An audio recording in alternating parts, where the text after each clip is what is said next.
What's going on, everybody, and welcome back to the channel. My name is Bailey Kramer, and in this video, I'm gonna be breaking down the best types of guests to host at your midterm rental. So without further ado, let's go ahead and jump in. So when you think of midterm rentals, you might be thinking of traveling nurses. You might be thinking of insurance companies. And those are two awesome guest avatars that you can host. But there are several more to talk about that you may not know of. Let's start on the basic front, and then we'll continue to work our way up into more unknown clientele. Okay, so starting with number one, travel nurses. This is a solid, classic midterm rental guest avatar that I really like myself. So what is a traveling nurse or traveling medical professional? So what happens is hospitals need to make sure they have the right amount of staff and positions filled in their hospital. And sometimes they can't staff a hospital with the people in the local market. So what do? They hire medical professionals from other cities to come live in this new city for typically 13 weeks at a time and work in their hospital. So let's talk about the pros and cons of hosting these traveling medical professionals. The pro is once you find a city that has constant demand, you can keep your properties extremely well occupied. The second pro is they sign 13-week contracts with the hospital, meaning they're gonna need to sign a 13-week contract to stay at your property. Now, one other cool thing is sometimes these travel nurses will extend their contracts at the hospital, which means they need to extend their stay with you. Right now, I have a travel nurse who's been with me for almost 30 weeks. Which is more than half the year. Another pro is since these people are traveling medical professionals, they usually treat your property really well. And the last pro is that they're usually really easy to book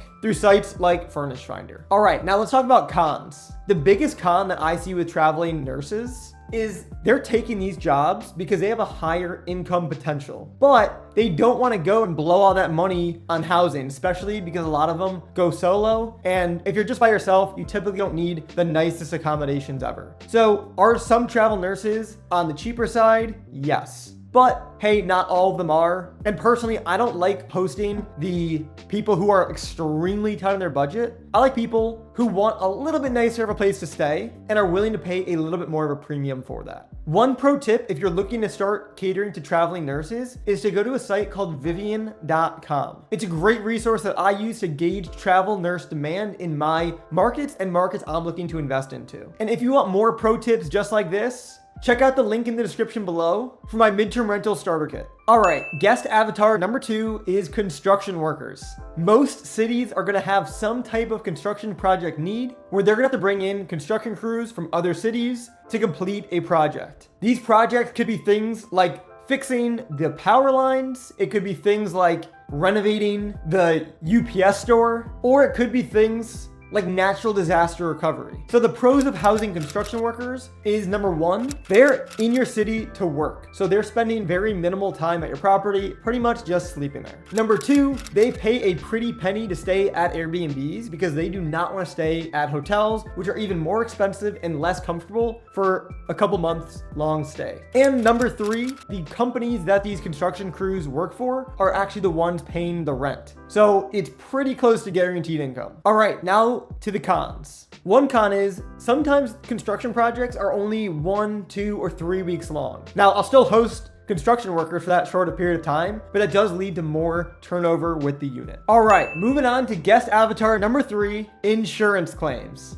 This is when a family loses their house to a fire, flood, or some other natural disaster type event, and they work with their insurance company to get them temporary housing. And their insurance company works with people like me to actually house them. So I'll give you a quick example now. In one of the cities where I have properties in, a tree fell on someone's house after a storm. That family needed a place to stay while the house is getting fixed. So they're staying at my property until that happens. And they're paying a pretty penny for it. So let's talk about the pros and cons. The pros, like I mentioned, is these are high paying guests. Their alternative is to stay at a hotel, which is way more expensive than a house. So even though the insurance is getting a discount by staying at a house instead of a hotel, it still makes for really great profit. Another pro is these guests typically stay way longer than anticipated, which is very unfortunate for the families. But if you can provide them a nice place to stay, it makes it a win-win. So why do they stay longer than anticipated? I'll give you an example. And this is just one out of many that I can share. But this tree that fell on this person's house, they initially thought that it was gonna take 3 months to fix and be in condition where they can return back to their home. Well, especially when there's storms and there's a lot of construction crews that are occupied and working with insurance, which takes forever, these projects typically get delayed and delayed and delayed. So I actually just talked to my insurance guest, and it's been 3 months since the tree fell on their house and they just started getting work done to their house. Another pro is this income is as guaranteed as it gets. This is coming from the insurance companies. The rent comes from the insurance companies every month, which is, again, basically guaranteed and comes on time, if not early, every single month. Okay, now for the cons. The first one is that these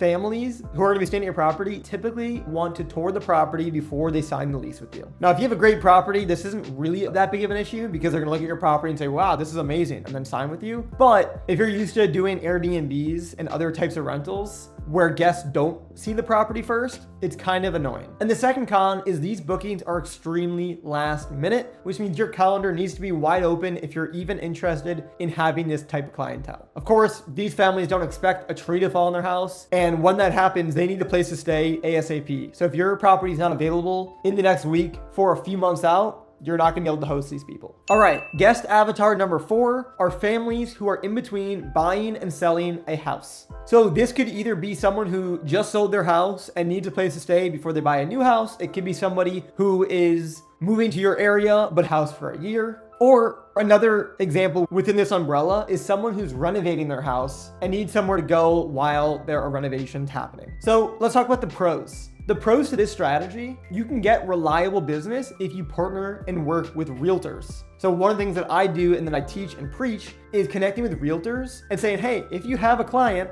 who sold their house and is in the middle of buying their next one and needs somewhere to stay, let me know. I have furnished rentals where they can stay. So if you do it right, this could be a reliable traffic source for you. Another pro is these guests can stay for a couple months at a time, which is, again, steady income with very little management headache. All right, now let's talk about the cons. I would say one of the biggest cons to people who are buying and selling their house and hosting them in the middle is the buy and sell process oftentimes gets delayed and changed. So let's just say someone sold their house and they need a place to stay when they close. Well, a lot of times that closing gets pushed back, and then there could be some annoyance with them asking to change their dates. Of course, if you have a contract in place, you can have all that stuff set, but it's just something to be aware of. All right, now the fifth and last guest I want to talk about are seasonal workers. I didn't even know this was a thing until I got an inquiry for it and actually hosted a family who was in this city for a particular season because they worked on a farm. So they're not doing it in the wintertime, they need this place in the summertime. And what was cool about this family is the company was paying for them to live in the city for the summer. So again, the pros, I had reliable income and they were there for a couple months.